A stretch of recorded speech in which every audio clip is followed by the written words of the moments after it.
Hello, and welcome back to Alice Talks Football, and welcome back to another live Manchester United show.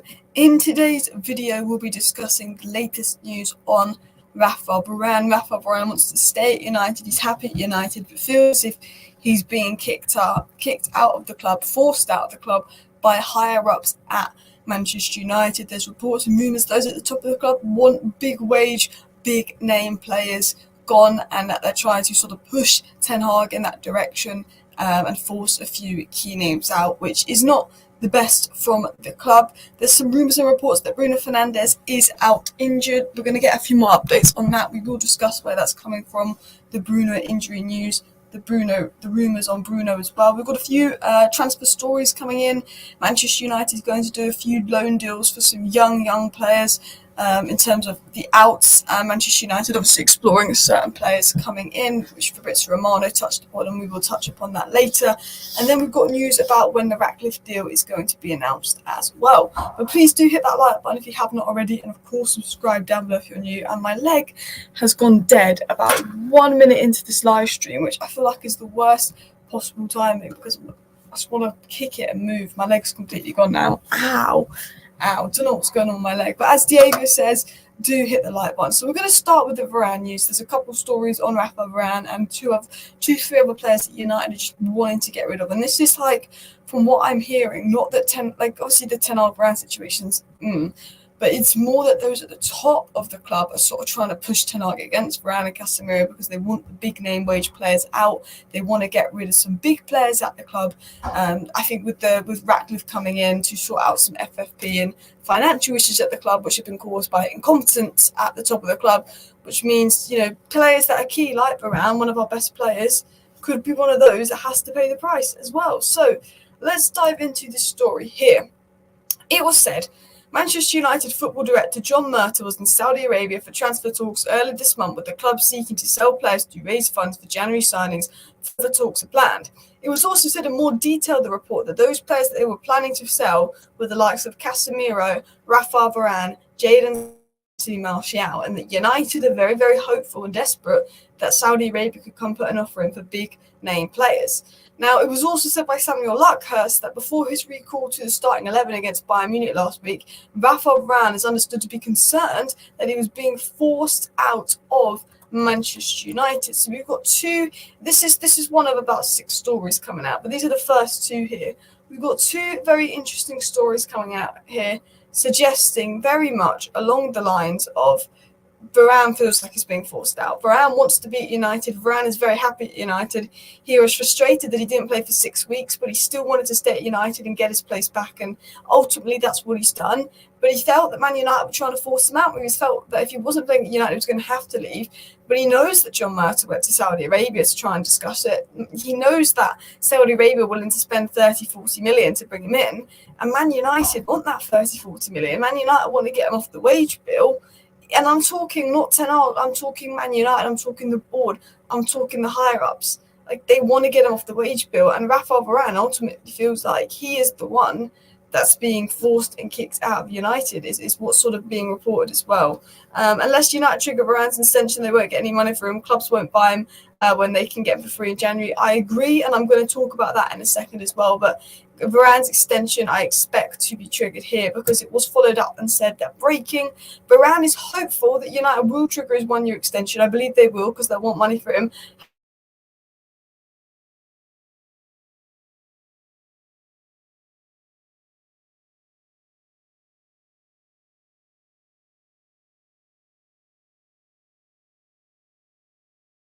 United, he wants to stay.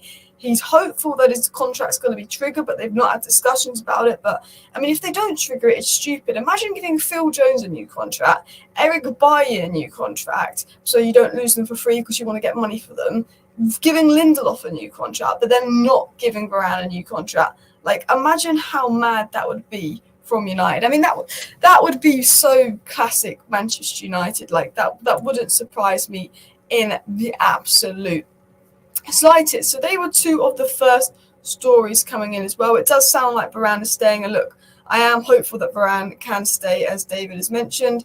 And Alex said, can easily raise money and reduce fees by selling Harry, Scott, Victor, Martial, Brandon type. Exactly. So I'm going to show you something quickly here. So if we go through the Manchester United squad and we actually look at the players and we look at the squad and we look at who we can sell before Manchester United give us a big advert about buying merch. Let me show you this here. I think this is really interesting. Keep smashing the like buttons, guys, as well. But of course they're advertising something. But look, if we look at who we can sell, Lindelof we can get a good 20 million for. Maguire we could probably get 20-25 million for. We could get 40 million for Lindelof and Maguire, which can bring you in Todibo, who's set to be going to Spurs now. We say you could maybe make a bit of money, like, I don't know, 7 million on a Brandon Williams there. You can make, that's about 50 million when you think of the wages saved as well. You look at selling someone like Pelistri could get you maybe another 10 million, that's 60 million. Donny van der Beek's going to get us 30 million if he does well, that's 73 million. McTominay could easily get us 30 million, that takes us to 100 million in sales. Mesbury could bring us in about 15 million, I'd say 120 million in sales, he'll go for free. Even someone like Sancho maybe will get 20 million for 140 million in sales. Maybe Anthony will get 20 million for 160, 170 million in sales. I still think if we sold smartly, and as you go through the United squad here, I still think that United could make like 170 million in sales if we got rid of a lot of names, which is very ambitious and never going to happen because when have Manchester United ever been good at selling and sold effectively? But I reckon they could get good 170 million in sales there as well. Happy enough for Todibo to go to Spurs. I don't want Todibo to go to Spurs because he's a very good player. He's exactly who Erik ten Hag wanted to sign in the summer. Erik ten Hag was very keen to sign this guy in the summer. I think if he goes to Spurs, it's an absolute disgrace. I think the fact that we lost out on Kim Min-jae and Kim Min-jae is so good for £40 million, and then we really wanted Todibo, but Maguire wouldn't leave. I think if we miss out on Todibo, I think it's an actual disgrace. I really, really do. To be honest with you guys, please do hit the like buttons. Of course, subscribe down below if you're new. We're on the road to 100,000 subscribers, people. I have to say, there are reports coming out that United aren't going to spend big in January, but are more looking to sell big at the moment as well. Why isn't Sergeant Ratcliffe stopping Todibo's move to Spurs if we're generally interested? This is what someone said to me. Someone said to me, this is the thing. We want Todibo. Ten Hag wants Todibo. Ratcliffe's coming in. Todibo wants Spurs now. He's having talks with Spurs.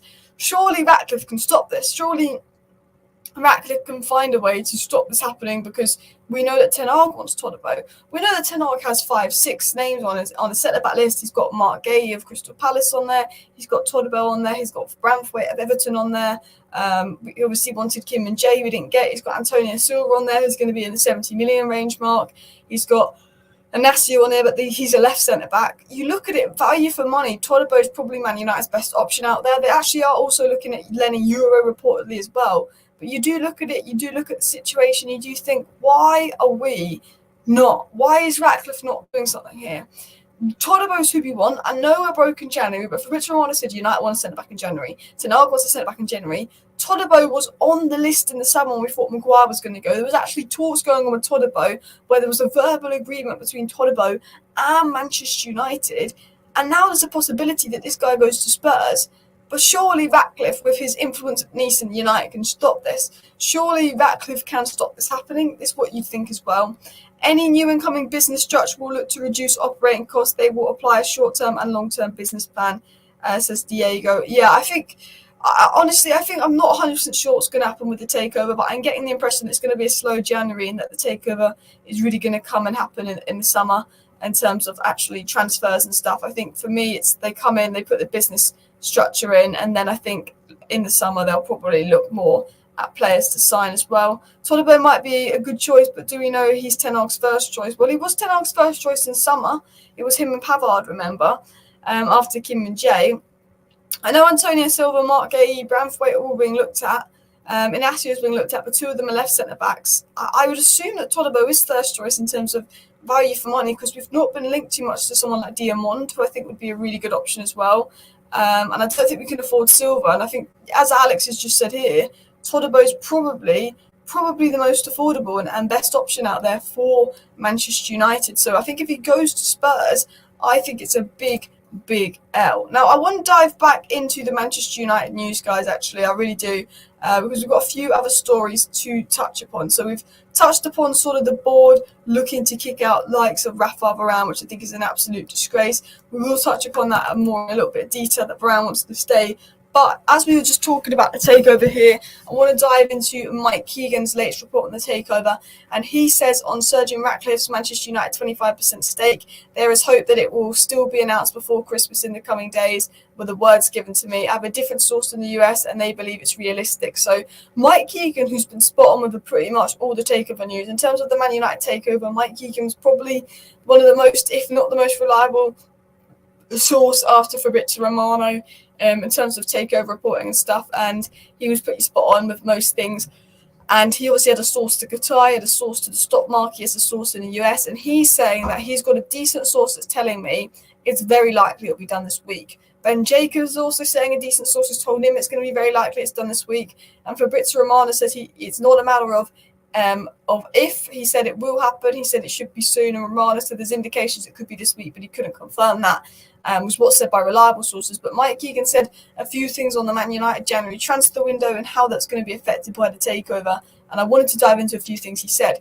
He said on Manchester United's January transfer window, he said, I'm told to not expect big moves from Manchester United, as that has nothing to do with the takeover. It's more to do with sort of financial fair play and balance sheets, why United can't do big moves. He said, I'm told bits of business you can expect is Jadon Sancho out on loan if they can find the right move, and Donny van de Beek out on loan. There was also suggestions that essentially Manchester United are looking to offload as many players in January as they can to try and invest, and Donny and Sancho were the most obvious ones. They're open to offers for Martial. Apparently they're open to offers for maybe Varane or Lindelof, and that Manchester United were very much open to selling players in January, and a lot of players will be on the market because they want to raise funds to buy. And he's saying because of FFP, because of the wage bill, because of we've got to get our FFP balanced by June 2022, it's more likely going to be a selling window than a buying window for United, which might be why we're not going all in on Todibo. Now, I've looked at FFP and I think we've still got a 40 million pound leniency. So I think we do have the funds for Todibo, and it's just a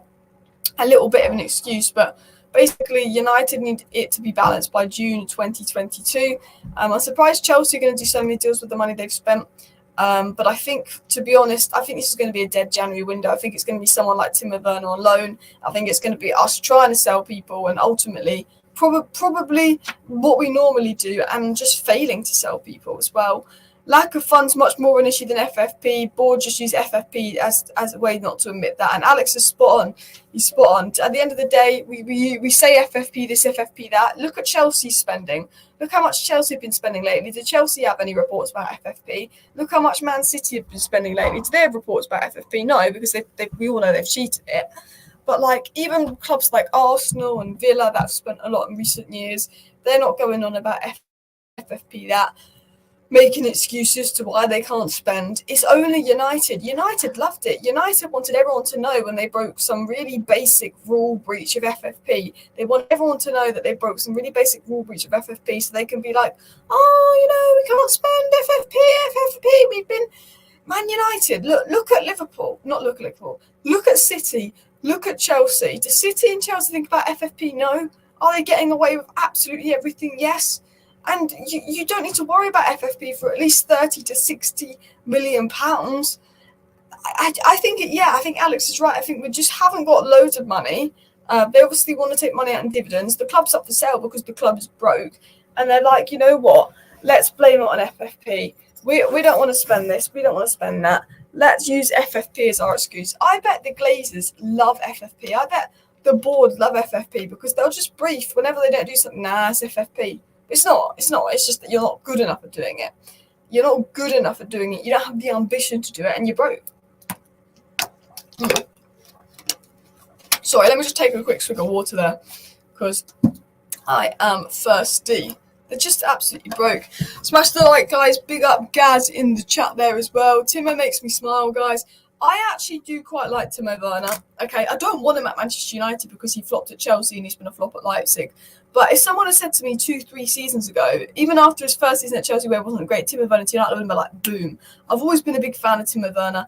Don't particularly want someone like Timo Werner now at United because, again, it's been proved that he's not good enough. But we will talk about the Timo Werner news in just a second, guys, as well. Simply, the board don't care. Even with Jim Ratcliffe, they're setting Erik ten Hag up to fail. Exactly. They're not interested in backing him. They're not interested in spending on him. I actually heard a report somewhere, and I don't know what the credibility is in this, but I heard an interesting report somewhere that essentially they don't want to spend in January in case they end up sacking Ten Hag. Oh, so much faith behind your manager. So much faith behind the manager. We don't want to spend in January in case we sack the manager. Such an excuse. They'll look at any excuse not to spend. Okay, in case we sack Ten Hag, let's not spend in January. Whereas a big club will be saying, you know what, Ten Hag's not doing a great job. He's struggling. He's got all these injuries. Simply, the players aren't good enough.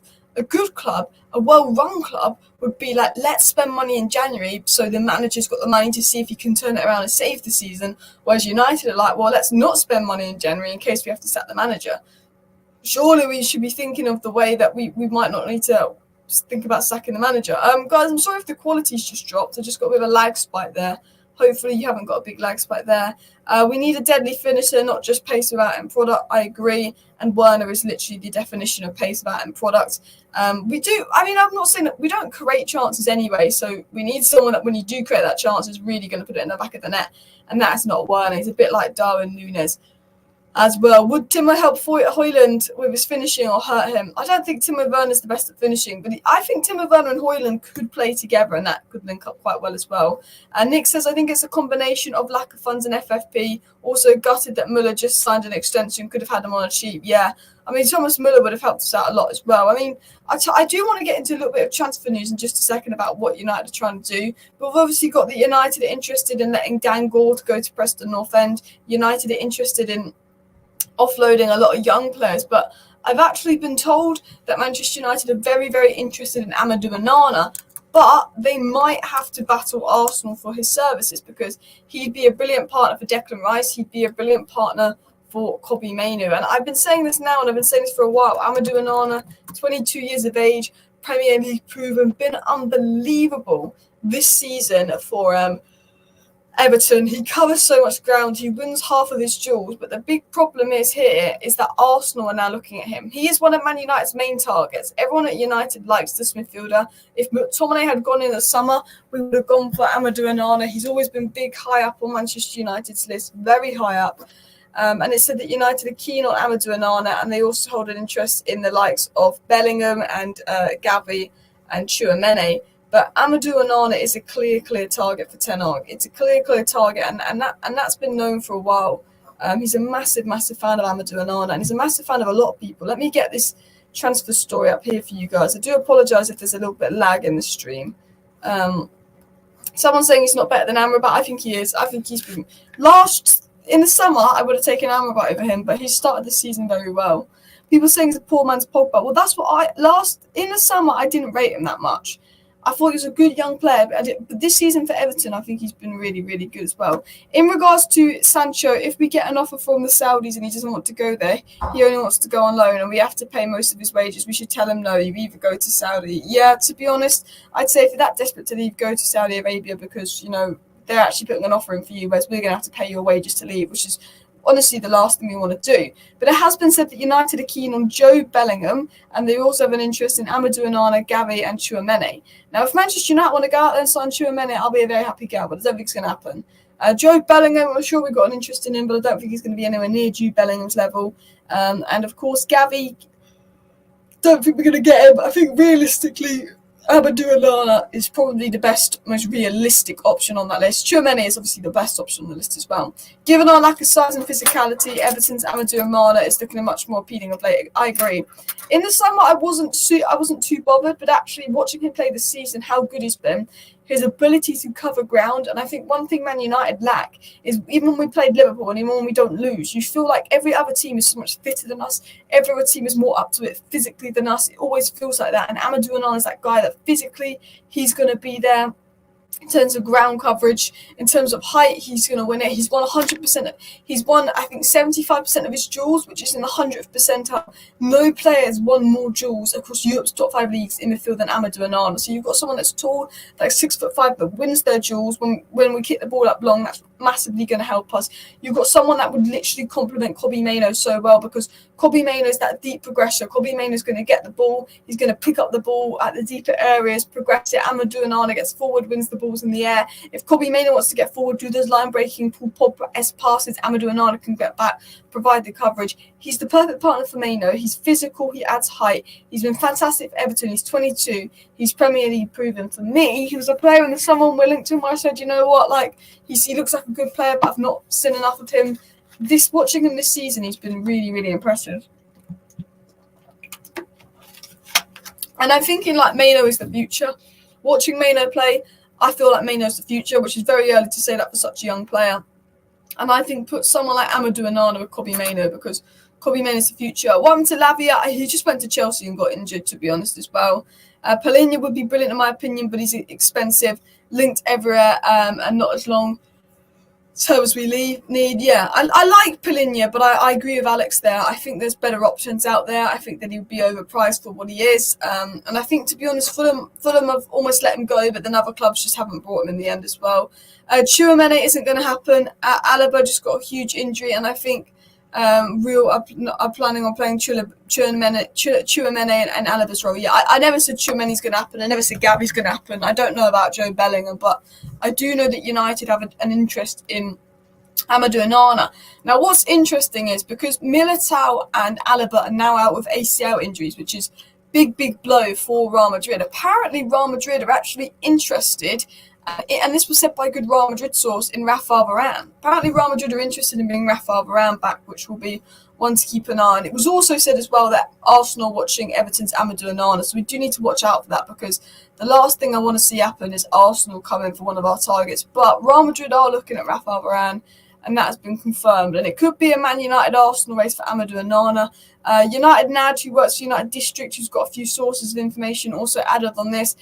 He said a few things. He said, small update, and I'll make it clear before I get asked. But he's not a definite target, but United are keeping tabs on Ivan Ilicic and his development. It might not be a target for summer, but he's just a name to keep an eye out for future. He said, and like I've said before, unless Ineos fully veto it or have different plans, I would be very surprised if United don't make a proper push for Amadou Onana. He's liked by everyone and believes he's the perfect addition. I can say he's a proper target unless things change. So it's been said by a lot of people that Amadou Onana is a genuine target. We were linked to him in the summer. Even Fabrizio Romano confirmed he was a target in the summer. He's someone that United generally want as well. Build any incoming players around Kobbie Mainoo. That's what I think. Build the team around Kobbie Mainoo. Kobbie Mainoo, Amadou Onana, Bruno Fernandes midfield three, Todibo, and I don't know, Lisandro Martinez at the back would be great. I think Diamond would be great, but he's a bit expensive, but not looking at him as well.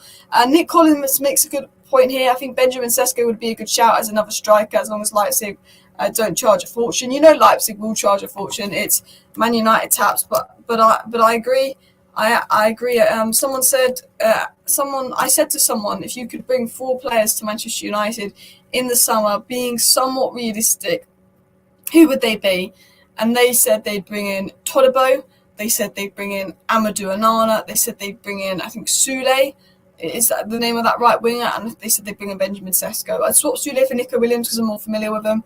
And I'd pretty much go with that in terms of a realistic price for 4 players to come to United. I'm not going to argue too much with that. The only thing I worry about bringing in other midfielders is giving Mainoo less game time. I agree, but I think at the same point, you've got to look at it this way. Eriksen will go within the next year. Murtough will go within the next year. Amadou Onana is replacing Murtough and Eriksen.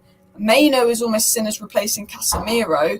And then obviously you've got Bruno, you've got Mason Mount. I think right now United's plan is Bruno, Amadou Onana, and of course Kobbie Mainoo for now, and then probably bring in someone like João Neves later on, and probably someone else that can play deeper later on as well. Would you take Werner over Sesko? I don't think I would take Werner over Sesko, because Sesko's 20. Sesko will probably be better than Werner next year as well. Outside of a fit Casemiro, Mainoo cementing his place based on merit, yeah.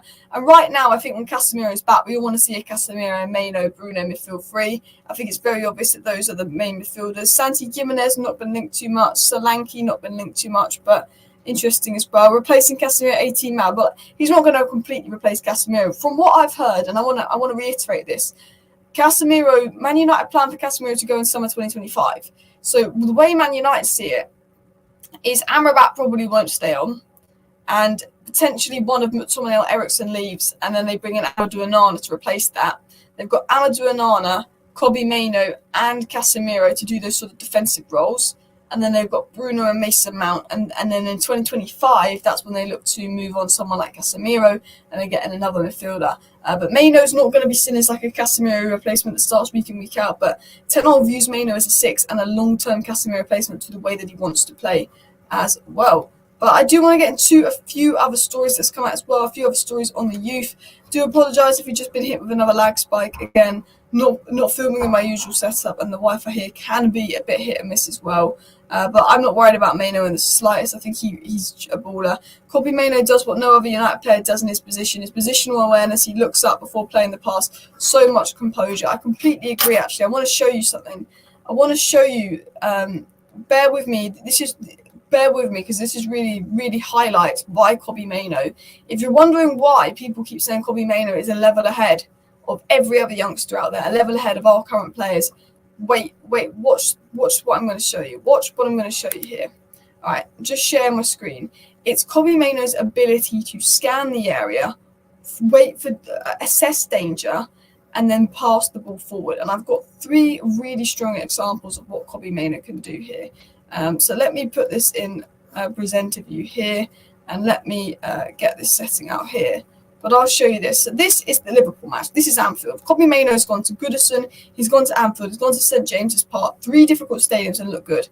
But this is Kobbie Mainoo on the ball, and he's got 3 Liverpool players closing him down. Kobbie Mainoo has 3 Liverpool players running in at him, closing himself down. But you can see that he's controls the ball with his body. He's got the ball close control by him, using his body well. You can see this here from Mainoo. He's doing a really good job with 3 Liverpool players closing him down. What does Kobbie Mainoo do? I'll show you what he does. He then uses his body, twists, turns, and plays the ball forward to Anthony. Murtough in that position gives away the ball.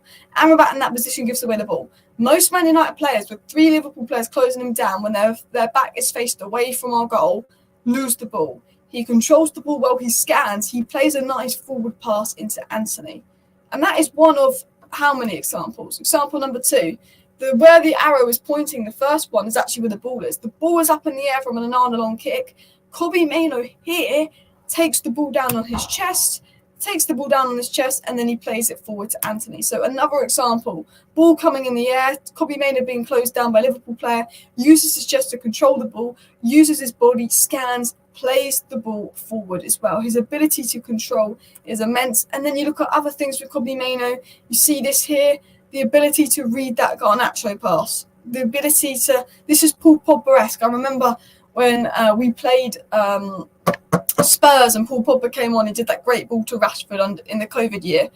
That is what this reminded me of. Kobbie Mainoo lobbing the ball up, plays it into Garnacho. What a pass. And as you can see, Garnacho, I think Garnacho's chance was actually better than Højlund's, believe it or not. A lot of people disagreed with me on that, but I thought Garnacho's chance was better than Højlund. Mainoo plays the ball into Garnacho here. So you can see these examples. Mainoo being closed down, controls the ball, plays forward. Mainoo, ball up in the air, controls the ball, touches the ball, plays forward. Mainoo plays player through on goal. Kobbie Mainoo was absolutely excellent. Versus Liverpool as well. And Ten Hag made some comments on Kobbie Mainoo here, and he said this on Kobbie Mainoo. He said, when he gets more often used to these games, I think we will get more joy from it. With his scanning, his speed of action, he's a player that can really hurt opponents. And Ten Hag was then saying, you know what? Kobbie Mainoo's best attribute is his scanning. And Ten Hag was right when he says Kobbie Mainoo's best attribute is his scanning. He said on Kobbie Mainoo, he has the calmness and composure. His biggest quality is just his scanning, and he's very good physically. He's young and will adjust the game and improve to the intensity of the Premier League. But this guy just scans. This guy does things that no Man United player can do. And he's 18 years of age. And in the academy, he was very good at controlling the ball, reading the game. But he's doing things at 18 years of age that most Man United players can't do now. And I think that's why he gets the hype, because he's that sort of different gravy as well. Casemiro Mainoo would be classed. That seemed what Eric Ten Hag was planning before his injury, exactly, because he played Mainoo and Casemiro together against that Real Madrid game, and then Mainoo got injured within 1 minute as well. I'm actually glad we won't exercise the buy option for Amrabat. The guys haven't really been showing off, in my opinion. I actually thought he was really good the last few games, bar the Anfield game. And to be fair to Amrabat, he gets no support from Murtough, but he wasn't good enough, was he? Him and Murtough were not good enough versus Liverpool as well. Casemiro, Kobbie's the pivot. Yeah, what pivot do you want to see? Casemiro, Kobbie Mainoo, that's what I want to see. With Martinez coming inside, well, Martinez could step into the midfield, yeah. That could happen as well.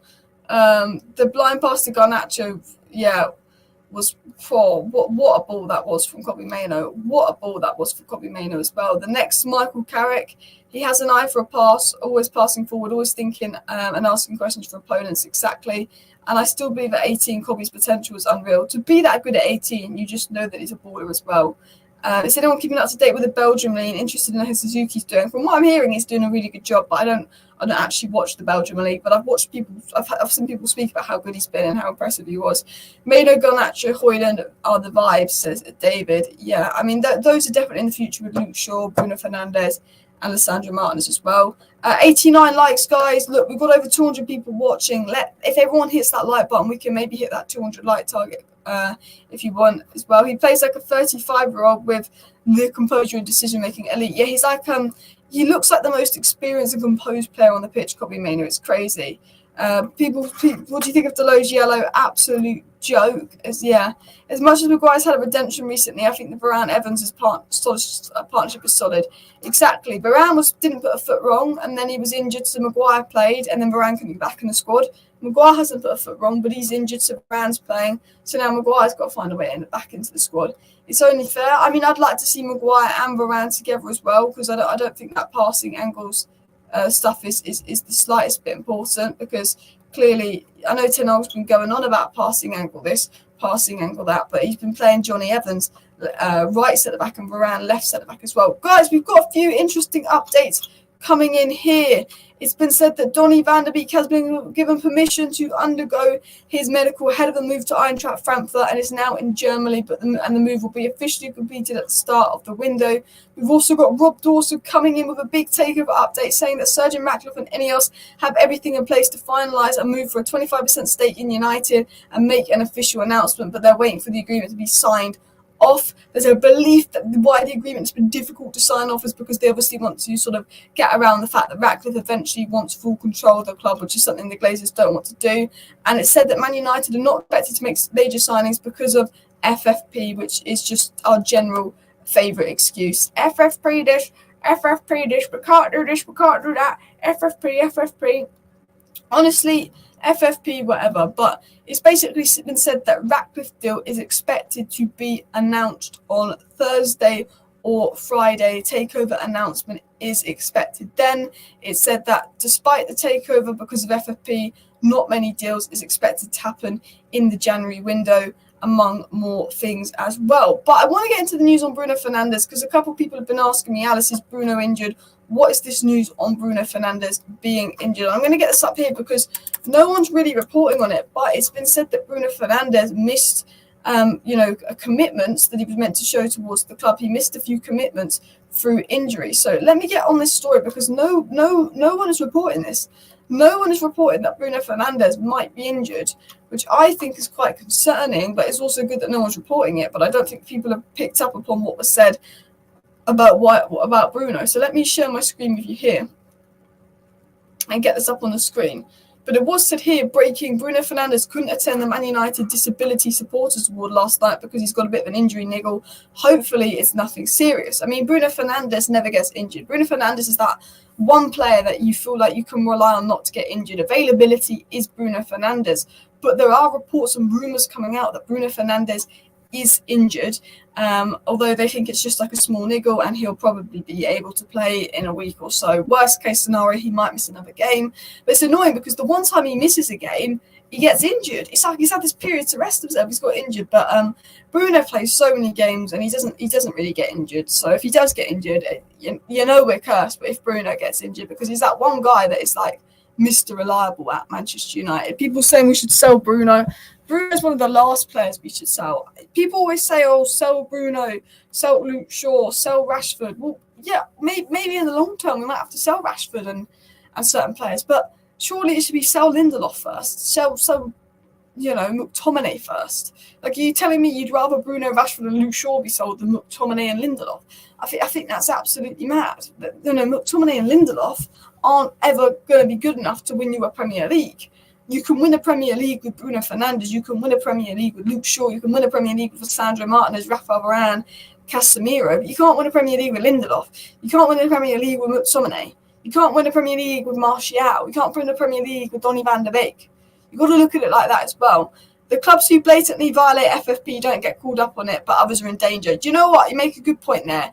Man United, Everton are in danger. Now, Everton did violate it, but Man City and Chelsea are always finding loopholes, violating the rules. They always get away with it. They always get away with it. Every single time. Bruno's literally the hardest worker every game. I don't get the Bruno hate. I agree. The amount of times where Bruno is there just tracking back, running back, where we lose the ball, and because our rest defence is poor, and because we're poor in transition, even versus Bournemouth when we were awful, Bruno put in about 3 or 4 last-ditch tackles, which could have been Bournemouth 6-0 because of how poor our rest defence setup was and how easy it was for Bournemouth to just boosh and play for us. Bruno Fernandes was there every single time, tracking back, contributing, all of this stuff. I actually want to show you something because Man City might not be in the Champions League next season. I don't know if you know about this because we were talking about it with Nice and Manchester United and the whole Ineos situation. But it all interesting news. Interesting news coming out. Anthony's work rate was very good versus Liverpool. He's just crap on the ball, but Anthony helped get the point. But I want to show you this because a lot of people don't realise this. I'm going to share my screen up, but Man City won't be able to play in the Champions League next season if things stay how they are, and I'll explain this to you. So, as things stand, Man City won't be able to be in the Champions League next season because of Girona. If Girona win La Liga and Man City comes second in the Premier League, or third in the Premier League, or fourth in the Premier League, Man City will go into the Conference League because they can't be in Europa in case Girona drop out. Girona are top of La Liga, which means the only way Man City can be in the Champions League next season if Girona win is by Man City winning the Premier League because the Premier League's ranked higher than La Liga, and then obviously the Premier League side will then ultimately go for the La Liga side. But Girona, if they win the league, Man City have got to win the league or they won't be in the Champions League next season. Obviously, there could be a loophole to this. I said if Girona win and Man City comes second, then Girona will be in the UCL and Man City go into the Conference League unless dual ownership rules change. I'm sure there'll be a loophole. I'm sure they'll find a way. But I always think it's very interesting because we have to watch out with this with Nice. But imagine if Man City came like second and Girona won the league and Man City weren't allowed to be in the Champions League next season. How brilliant would that be? I think it'd be absolutely hilarious. But I think because that rule is going to affect Man City, because a lot of people sort of speak about Nice and United, I'm thinking, well, look, as soon as the rule affects Man City, they'll pump money at it and find a way to get around that rule. And I think that will help United get around that rule as well. Sell every single United player as well. Alice, will you be supporting Newcastle tonight? Are Newcastle playing? Is there a match on tonight? Oh, is there a match on tonight? Oh, it's Newcastle-Chelsea. Oh, it's the Carabao Cup, of course. EFL Cup. Who's playing tonight in the EFL Cup? So we've got Middlesbrough, Port Vale. Hopefully Middlesbrough win. Come on, big up Carrick. We've got Everton, Fulham. Don't really care who wins. Chelsea, Newcastle. Yeah, I'd rather Newcastle win than Chelsea. And then West Ham, Liverpool. So West Ham, Middlesbrough, and Newcastle. Do something for me. Do something for me. Completely forgot it was the Carabao Cup because we're out of it. I was like, oh, we've got a week off. I was thinking we've got a week off. And then I was like, has everyone got a week off? It's just United. And I think I Googled Man City. Oh, I forgot it's the EFL Cup. So Chelsea, Newcastle. Yeah, that'll be an interesting game. When you're out the cup, you just forget about it, to be honest. I think I'd love Middlesbrough to win it. If I want any team to win the EFL Cup, it would be Middlesbrough, followed by a West Ham or a Newcastle or an Everton or Fulham. Don't want Chelsea, don't want Liverpool to win it. So yeah, big up Michael Carrick. We're going to be supporting Michael Carrick later as well. Injuries have finished Newcastle and Brighton. Yeah, I mean Man United, Newcastle, Brighton and Spurs I think have been hit the worst by injuries this season. Man United have had injuries since the start of the season and some have come back, more have got injured, whereas Newcastle, all their injuries have hit them recently. Same with Spurs, which I think is why they've had that sort of big drop. A lot of teams that have been affected by injuries as well, but Brighton have got a much worse injury record than people think. But right now, United are in 7th in the Premier League. We are 11 points behind Arsenal at the top of the league. Unfortunately, I have a feeling it could be Arsenal's year. I did a second channel video saying, you know what, if I had to put money on someone in the league, I think I'll put it on Arsenal. But ultimately, you can never write off Man City. De Bruyne is coming back. You can just imagine Man City going on like a game unbeaten streak. You can imagine Man City going on a 16-game unbeaten streak with De Bruyne coming back and then beating Arsenal and then winning the league. You can imagine it as well. People are saying Man City are a victim of their own success because they've won everything, because they've won the treble. They lack that hunger now. They've won it all, and because they're successful, even though they're 4th and they're having an okay season, everyone thinks they're having a bad season because of their success. Which, yeah, I think, to be honest, if Man United were in Man City's position, we'd be saying it's quite a good season. But look, I'm enjoying the Man City drop-off, but you just know De Bruyne is going to come back and Man City are just going to win loads of games and be immense. You just know it, unfortunately. If for everyone that believes the 25% bid from Ratcliffe and needs to explain that on the financial side and also movement on the Glazers out, it's not the same with the 25% bid. I agree, Glazers out movement has definitely slowed down a little bit as well. Villa for the Premier League, you know what? Villa could win it as well. Do you know what the feeling is? It's like City aren't trying. But do you know what I think Man City's problem is? And I said this earlier. They replaced Gundogan with Kovacic, but Kovacic hasn't been as good as they hoped. Kovacic hasn't been particularly good. They replaced Gundogan with Kovacic. They've replaced, Nunez is coming. I thought it'd be a good sign. He's not at the ground running. They basically, their midfield that won them the treble was Gundogan, Rodri, and De Bruyne. They've not had De Bruyne all season. They've not had Gundogan all season, and they've missed Rodri bits of the season. And every game that Rodri hasn't played, they haven't won. When Rodri plays, they do win. But Gundogan's replacement hasn't been there. De Bruyne has been missing. They've lost Rodri. If they get a proper replacement for Gundogan, they get Rodri, and they get De Bruyne out, they'll go 15, 16 games unbeaten. Because I've said this before, games are won and lost in midfield. And this is why I'm very critical of the Man United midfield. This is why I criticised the Man United midfield before anyone really at United, because I generally believe games are won and lost in midfield. That is where you control games, in the midfield. And when you've got Scott McTominay, who can score goals but isn't helping control the game, is affecting the balance, you can't grab control of the game, which means you generally create less chances, and which means you're also more susceptible to conceding big chances. Because I think everything comes down to midfield control and balance. That's just my personal opinion as well. But Gundogan was a massive loss. He was immense for them. I mean, look, even in that stupid FA Cup final, they wouldn't have won the treble unless it was for Gundogan bringing in those clutch goals. They wouldn't have won the Champions League if it wasn't for Rodri bringing in the clutch goals. Their midfielders brought them in so many clutch goals because Inter were better in the Champions League final. Man United weren't very good in the FA Cup final, but Gundogan scored 2 clutch goals. Like, there's so much you can look at it and you can go, that Gundogan was such a big loss for them, and Kovacic hasn't stepped up to it as well. A source close to Ratcliffe's 25% bid says that the Ineos team are ready to complete a deal. The paperwork has been done. It just needs to be signed off and agreed, which is why there's a feeling it could be done this week. It's also been said by Rob Dawson, breaking news, Manchester United are receiving approaches for Jadon Sancho and apparently have already received an approach from Borussia Dortmund and Juventus for Jadon Sancho, and that United will not make major signings, but if Jadon Sancho goes, they could be ready to find a replacement as well.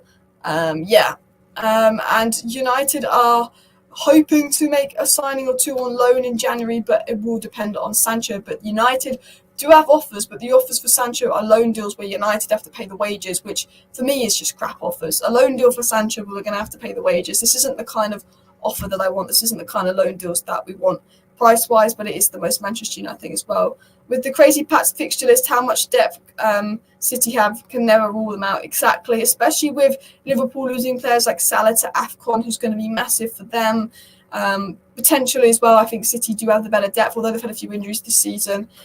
I still think it could be Arsenal because I think they've got Timber and Thomas Partey coming back. They're already top of the league. They seem to look the most convincing, but De Bruyne is coming back.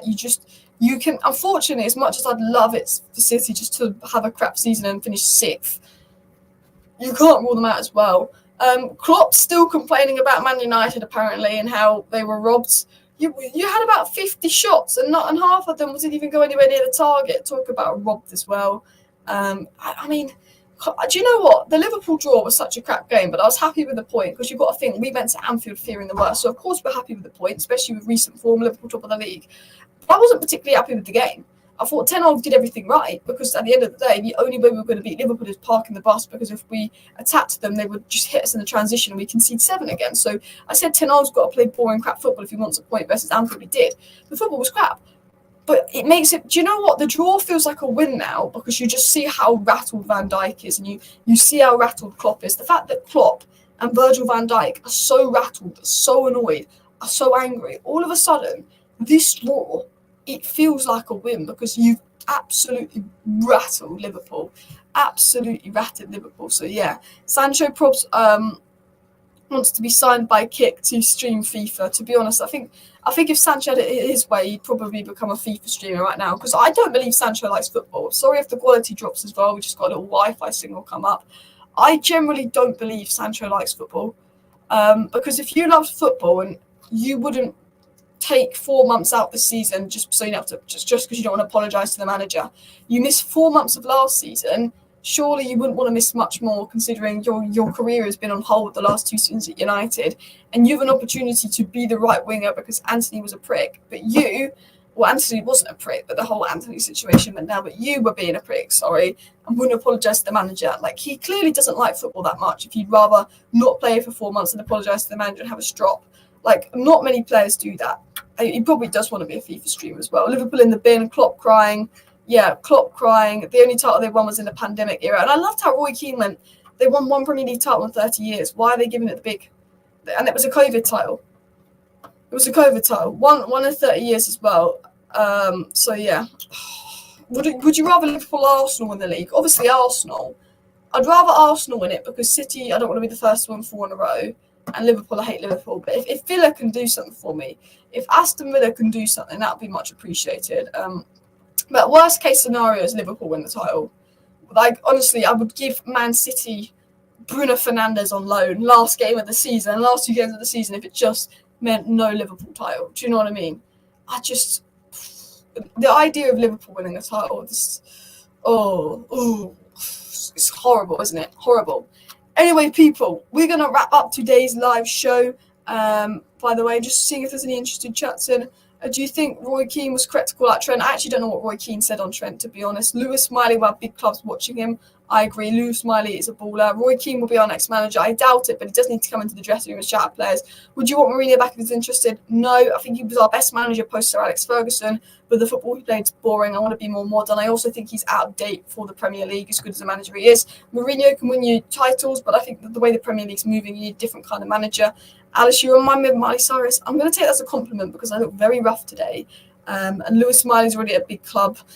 To be honest, I don't think many players would leave Newcastle for United right now. I think Newcastle with the Saudi, his future is a bit bigger than United, and they were technically above United. So and plus Newcastle got the money to pay the wages. So yeah, I don't think many people would leave Newcastle for United right now as well. Sancho thinks of all this money he can buy time. Many players would give everything to turn back age and play football. I know, and I think Sancho will look back at this point in his career and regret not playing and regret having a strop and stuff as well. But big up everybody. Make sure you subscribe to the channel. Go check out the second channel as well. Smash a like on the way out. Thank you for watching. Bye.